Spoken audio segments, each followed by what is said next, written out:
ಆತ್ಮೀಯ H 16 news ಅರ್ಥಾತ್ ಹೇ ಸಿದ್ದರಾಮ್ಗೆ ಸ್ವಾಗತ. ನಾನು ನಿಮ್ಮೊಬ್ಬ MI ಅಥವಾ ಮಲ್ಲಪ್ಪ ಜೋತಾವರ್. ಆತ್ಮೀಯರೇ,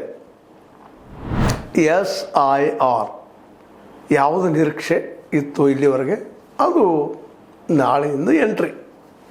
ಅಂದರೆ ರಾಜ್ಯದಲ್ಲಿ ಮತದಾರ ಪಟ್ಟಿಯ ವಿಶೇಷ ಸಮಗ್ರ ಪರಿಷ್ಕರಣೆ, ಸಮಗ್ರ ರೀತಿಯಿಂದ. ಯಾಕಪ್ಪ ಅಂತಂದ್ರೆ ಸತ್ತವರು, ಅನರ್ಹರು ಇದರಿಂದ ಹೊರಗೆ ಹೋಗ್ಬೇಕು. ಹೌದು, ಅದ್ರ ಎರಡು ಮಾತಿಲ್ಲ. ಸತ್ತವ್ರು ಯಾಕೆ ಫೋಟೋ ಹಾಕ್ಬೇಕ್ರಿ? ಮತ್ತು ಅನರ್ಹರು ಮತ್ತು ವಿದೇಶಿಯರು ಯಾಕೆ ಹಾಕಬೇಕು? ಸತ್ಯದದು ಆಗಬಾರ್ದು. ಆದರೆ ಅದರೊಂದಿಗೆ ಏನಪ್ಪ ಅಂದ್ರೆ ಒಣ ಹುಲ್ಲಿನ ಜೊತೆಗೆ ಹಸಿ ಹುಲ್ಲು ಸುಟ್ಟು ಹೋಗಬಾರ್ದು. ಇದು ಭಾಳ ಮಾರ್ಮಿಕವಾಗಿ ಹೇಳಬೇಕಾಗಿದೆ. ಯಾಕಂತಂದ್ರೆ ಪ್ರಾಮಾಣಿಕವಾಗಿ ಈ ದೇಶದ ಪ್ರಜೆಯಾಗಿ ಇಲ್ಲೇ ಹುಟ್ಟಿ ಬೆಳೆದಂಥವರ ಹಕ್ಕನ್ನು ಇದು ಕಸ್ಕೋಬಾರ್ದು. ಇದು ಭಾಳ ಮಹತ್ವದ್ದದ. ಯಾಕಪ್ಪ ಅಂತಂದ್ರೆ ಈಗ ನಡೀತಾ ಇರೋದು ಅದೇ ಅನ್ನೋದು ವಿರೋಧ ಪಕ್ಷಗಳ ಒಕ್ಕೊರಲಿನ ಆರೋಪ. BJP ಇದ್ದಿದ್ದು 8ರಿಂದ 10% ಜನರು ಕಟ್ ಮಾಡ್ತಾ ಇದೆ ಪ್ರತಿ ರಾಜ್ಯದಲ್ಲೇ. ತಮಗೆ ವೋಟ್ ಹಾಕಲಾರದಂಥ ಹಿಂದುಳಿದ, ಬಿದ್ದ, ಅದೇ ಕಾಲಕ್ಕೆ ದಲಿತ, ಅದರಲ್ಲೂ ವಿಶೇಷವಾಗಿ ಮೈನಾರಿಟಿ ಮುಸ್ಲಿಮರ ಹೆಸರುಗಳನ್ನ ಕಟ್ ಮಾಡುವಲ್ಲೇ ಈ ಚುನಾವಣಾ ಆಯೋಗವನ್ನು ತನಗೆ ಬೇಕಾದಂಗೆ ಬೆಳೆಸ್ಕೊಡ್ತಾ ಇದೆ ಅನ್ನೋದು ಗುರುತರವಾದ ಆರೋಪ. ಅದನ್ನೆಲ್ಲ ಹೇಳ್ತಾ ಇದ್ದಾರೆ. ಆ ಮಾತು ಬೇರೆ. ಚುನಾವಣಾ ಆಯೋಗ ಆಗಿರ್ಬೋದು, ಈವನ್ ಸುಪ್ರೀಂ ಕೋರ್ಟ್ ಸಹಿತ ಅದನ್ನು ಒಪ್ತಾ ಇಲ್ಲ. ಯಾಕಂದ್ರೆ ಸುಪ್ರೀಂ ಕೋರ್ಟ್, ಅದರಲ್ಲೂ ಮುಖ್ಯ ವೆಸ್ಟ್ ಬೆಂಗಾಲ್ದಲ್ಲಿ 27 ಲಕ್ಷ ಮತಗಳು ಕಷ್ಟ ಮಾಡಿ ಹೋಗಿದ್ಬಿಟ್ರಿ ನಿರ್ದಾಕ್ಷಿಣ್ಯವಾಗಿ. ಲಾಸ್ಟ್ ಟೈಮ್ ವೋಟ್ ಹಾಕಿದವರು ಅವರು. ಈವನ್ ಸಂವಿಧಾನದಲ್ಲಿ ಅದದು ಲಾಸ್ಟ್ ಟೈಮ್ದಲ್ಲಿ ಇದ್ದಂಥವ್ರಿಗೆ ಮತದಾರ ಪಟ್ಟಿಲಿದ್ದಂಥವ್ರು ತೊಗೊಳ್ಬೇಕಂತೇಳಿ. ಆದರೂ ಸುಪ್ರೀಂ ಕೋರ್ಟ್ ತೊಗೊಳ್ಳಿಲ್ಲ. ಎಲೆಕ್ಷನ್ ಕಮಿಷನ್ ಮೇಲೆ ಹಾಕಿಬಿಡ್ತದು. ಮತ್ತು ಎಲೆಕ್ಷನ್ ನಡೆದಾಗ ನಾವು ಕೇಸನ್ನು ಹಿಡಿದಿಲ್ಲ, ಮುಂದೆ ಹೋಗ್ಬಿಡ್ತು. ಹೀಗಾಗಿ ಅಲ್ಲಿ ಗೆದ್ದಿದ್ದು ಎಷ್ಟರಿಂದ ಈ BJP ಅಲ್ಲೇ 34 ಲಕ್ಷ ಮತಗಳು ಹೆಚ್ಚಿಗೆ ಬಂದಿದ್ದಾವೆ. ಅದರಲ್ಲಿ 27 ಲಕ್ಷ ಮತಗಳನ್ನು ಇಲ್ಲಿ ಕಟ್ ಮಾಡಿ ಹೋಗಿಬಿಟ್ಟಿದ್ದಾರೆ ಇವರು ಬರುವಂಥವು ಹೆಚ್ಚಿಗೆ. ಇವತ್ತು ಅದೇ ಆರೋಪ ಮಾಡ್ತಾಯಿದ್ದಾರೆ. ಇಡೀ ಇಲ್ಲಿವರೆಗೆ ಆದಂಥ ಈ SIR ಪ್ರಕಾರ 6 ಕೋಟಿಗೂ ಮಿಕ್ಕಿ ಮತದಾರರ ಹಕ್ಕನ್ನು ಕಸ್ಕೊಂಡಿದ್ದಾರೆ ಅಂತ ಇವರು ಆರೋಪ ಮಾಡ್ತಾಯಿದ್ದಾರೆ. ಆದರೆ ಇವರು ಎಲ್ಲರೂ ಒಳ ನುಸುಳಿಕೋರರು, ಸತ್ತವರು, ಅನರ್ಹರು ಅಂತೇಳಿ ಈ ಎಲೆಕ್ಷನ್ ಕಮಿಷನ್ ಜೊತೆಗೆ BJP ಸಹಿತ ಆರೋಪ ಮಾಡ್ತಾಯಿದೆ. ಆ ಒಂದು SIR ಈಗ ಕರ್ನಾಟಕಕ್ಕೆ ಕಾಲಿಟ್ಟದು ನಾಳಿಂದ ಸ್ಟಾರ್ಟ್ ಆಗೋದು. SIR ಪರಿಷ್ಕರಣೆ ಶುರುವಾಗ್ತದೆ. ಅದಕ್ಕಾಗಿ ಎಚ್ಚರ ತಪ್ಪಿದರೆ ಪ್ರಜಾಪ್ರಭುತ್ವದ ಮಾರಣ ಹೋಮ ಅಂತೇಳಿ ನಮ್ಮ ಮಾಜಿ CM ಸಿದ್ದರಾಮಯ್ಯನವ್ರು ಹೇಳ್ತಾ ಇದ್ದಾರೆ. ಇಲ್ಲಿ ಎಚ್ಚರ ತಪ್ಪುವಾಗಿಲ್ಲ.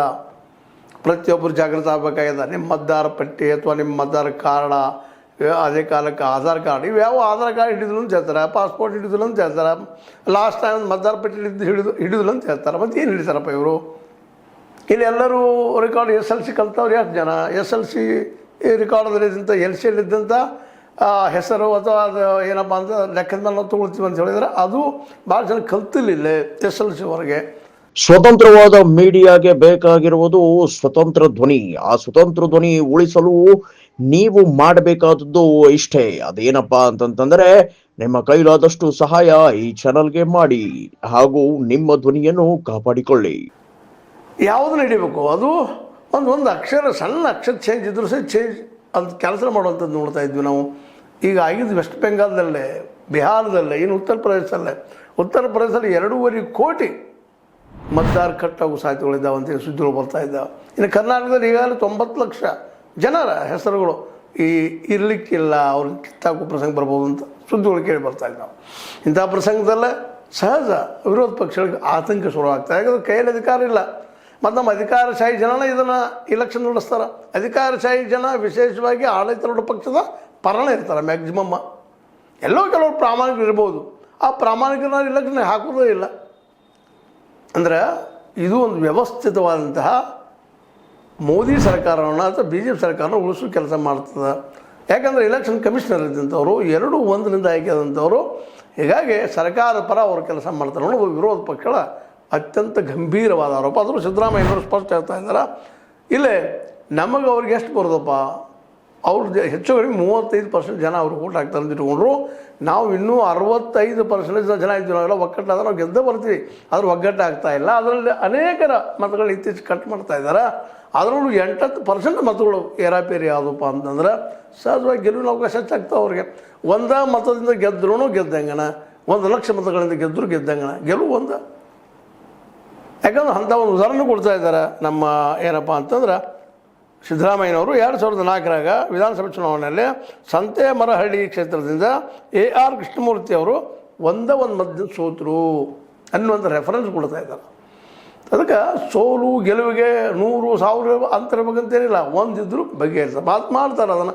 ಆ ಕೆಲಸವನ್ನು ಈ SIR ಮೂಲಕ ಮಾಡ್ತಾ ಇದ್ದಾರೆ. ಇನ್ನು ನೆಕ್ಸ್ಟ್ ಡಿಲಿಮಿಟೇಷನ್ ಮಾಡ್ತಾ ಇದ್ದಾರೆ ಮತ್ತು ಕ್ಷೇತ್ರಗಳ ವಿಂಗಡಣೆ ಈಗ ನಡೆದ ಕ್ಷೇತ್ರಗಳ ಮರು ವಿಂಗಡಣೆ ನಡೆದ ಕರ್ನಾಟಕದಲ್ಲಿ ಈಗ ಇದ್ದಂಥ 28ರಿಂದ 42 ಆಗ್ತಾವೆ ಅಂತ ಹೇಳ್ತಾ ಇದ್ದಾರೆ. ಇನ್ನು ಉತ್ತರ ಪ್ರದೇಶದಲ್ಲಿ 85 ಎಷ್ಟು ಆಗ್ಬೋದು. ಇವತ್ತು ಚಿಂತೆ ವಿರೋಧ ಪಕ್ಷಗಳಿಗೆ ಅದಾಗಿದೆ. ಉತ್ತರ ಭಾರತದ ಎಲ್ಲ ರಾಜ್ಯಗಳ ಜನಸಂಖ್ಯೆ ಹೆಚ್ಚದ. ಜನಸಂಖ್ಯೆ ಆಧಾರದ ಮೇಲೆ ಹೆಚ್ಚು ಕಡಿಮೆ 800 MP ಸೀಟ್ಗಳು, 850 ತನಕ MP ಸೀಟ್ ಆಗ್ಬೋದು. ಅದರ ಮ್ಯಾಕ್ಸಿಮಮ್ ಎಲ್ಲ ಉತ್ತರ ಭಾರತದಾಗ ಬಂದುಬಿಡ್ತಾವೆ.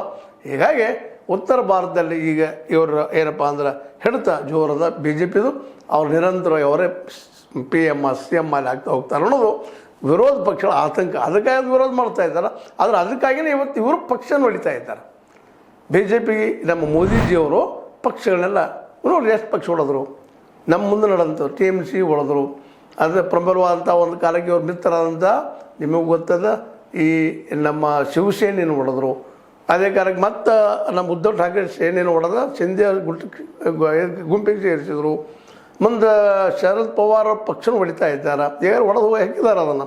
ಅವರ ಏನಪ್ಪ ಅಂದ್ರೆ ಅಜಿತ್ ಪವಾರ್ ಮುಂದಿಟ್ಟುಕೊಂಡು ಹೀಗೆ ಇಡೀ ದೇಶ ತುಂಬ ನಡೀತಾನೆ ಇದ್ದಾವೆ. ಇಲ್ಲೂ ನಡೆಯುವ ಸಾಧ್ಯತೆಗಳಿದ್ದಾವೆ.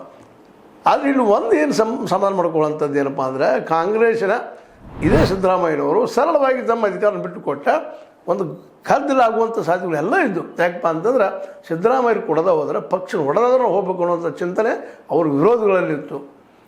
ಅದೇ ಕಾಲಕ್ಕೆ ಸಿದ್ದರಾಮಯ್ಯರ ಬೆಂಬಲಿಗರಲ್ಲೂ ಇತ್ತು. ಒಂದಿಲ್ಲ ನಮ್ಗೆ ಕೊಡದೆ ಹೋದ್ರೆ ಉಳಿಸ ಹೋದ್ರೆ ನಾವು ಹೊಡೆದು ಹೋಗೋಣ ಅಂತೇಳಿ.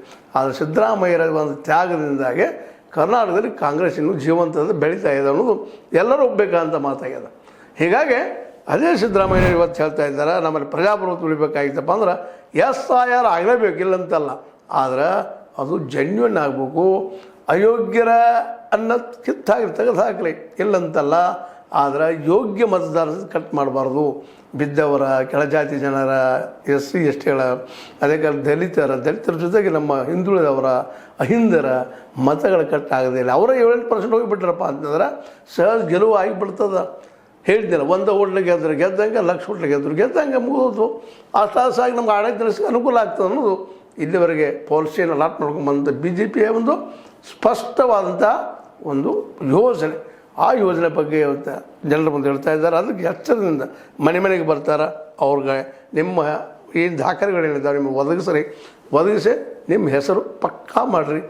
SIRದೊಳಗೆ ಎಲ್ಲ ಯೋಗ್ಯ ಮತದಾರರು, ಅರ್ಹರ ಮತದಾರರು ಉಳಿಲಿ ಅಂತ. ಯಾಕಪ್ಪ ಅಂದ್ರೆ ಇಲ್ಲಿ ಏನಾಗಿದೆ ಅಂದ್ರೆ ಹುಟ್ಟಿನಿಂದ ನಮಗೆ ಇಲ್ಲಿ ಏನು ಬರ್ತದಪ್ಪ ಅಂತಂದ್ರೆ ನಾಗರಿಕತ್ವ ಬರ್ತದೆ. ಇನ್ನು ಕೆಲವೊಂದು ಬೇರೆ ದೇಶದಿಂದ ಬಂದು ಇಲ್ಲಿ ಸೇರ್ಕೊಂಡಿದ್ದಕ್ಕೂ ಬರ್ತಿರ್ತಾವಿಲ್ಲ ಅಂತಲ್ಲ. 5 ವರ್ಷ ಎಷ್ಟು ಅದು ರೂಲ್ಸ್ ಅದಾವೆ. ಆ ರೂಲ್ಸ್ ಪ್ರಕಾರ ಸಿಟಿಜನ್ ಆಗ್ತಾ ಇರ್ತಾನೆ.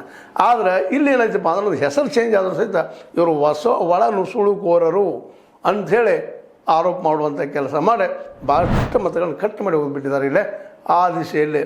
ಮತ್ತು ಒಂದೊಂದು ಮನೆಯಲ್ಲಿನ 100, 500, 600 ಮತದಾರರನ್ನು ಇಟ್ಟಿದ್ದು ಸಹಿತ ಈ ಸಂದರ್ಭದಲ್ಲಿ ನಡೆದಿದ್ದು. ಅದಕ್ಕೆ ಉತ್ತರ ಏನು ಕೊಡ್ತದಪ್ಪ ಅಂತಂದ್ರೆ ನಮ್ಮ ಎಲೆಕ್ಷನ್ ಕಮಿಷನ್ ಇಲ್ಲ ರೀ ಪಾಪ ಅವರು ಹಾದಿ ಬೀದಿಯಲ್ಲಿ ಇದ್ದಂಥವ್ರು ಅವ್ರಿಗೊಂದು ಅಡ್ರೆಸ್ ಕೊಡಬೇಕಾಯ್ತು, ಅದು ಕೊಟ್ಟಾರ ಅಂತ ಹೇಳುವಂಥ ಹೇಳಿಕೆಯನ್ನು ಸುಪ್ರೀಂ ಕೋರ್ಟ್ ಮುಂದೆ ಹೇಳೋದ್ರಿಂದಾಗೆ ಒಟ್ಟಿನಲ್ಲಿ ಎಸ್ಕೇಪಿಸಮ್ ನಡೀತಾ ಇದೆ ಅಂತ. ಅದು ಬಂದಾಗ ಏನೋ ಆಗಲಿ SIR ಆಗಬೇಕು.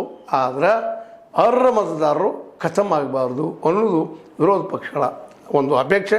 ಜೊತೆಗೆ ಪ್ರಜಾಪ್ರಭುತ್ವಕ್ಕೆ ಇವತ್ತು ಉಳಿಬೇಕು. ಸಂಸದೀಯ ವ್ಯವಸ್ಥೆ ಅದರಲ್ಲೂ ಮುಖ್ಯವಾಗಿ ಸಂಸದೀಯ ವ್ಯವಸ್ಥೆ ಉಳಿಬೇಕಾಗಿತ್ತಪ್ಪ ಅಂತಂದ್ರೆ ನಮ್ಮ ಅಂಬೇಡ್ಕರ್ ಅವ್ರು ಬಯಸಿದಂಗೆ ಉಳಿಬೇಕಾಗಿತ್ತಪ್ಪ ಅಂದ್ರೆ ನಿಶ್ಚಿತವಾಗಿಯೂ ಈ ಒಂದು ಅರ್ಹ ಮತದಾರರನ್ನು ಕಟ್ ಮಾಡುವಂಥ ದುಷ್ಟ ಪ್ರವೃತ್ತಿ ಹೋಗ್ರಿ.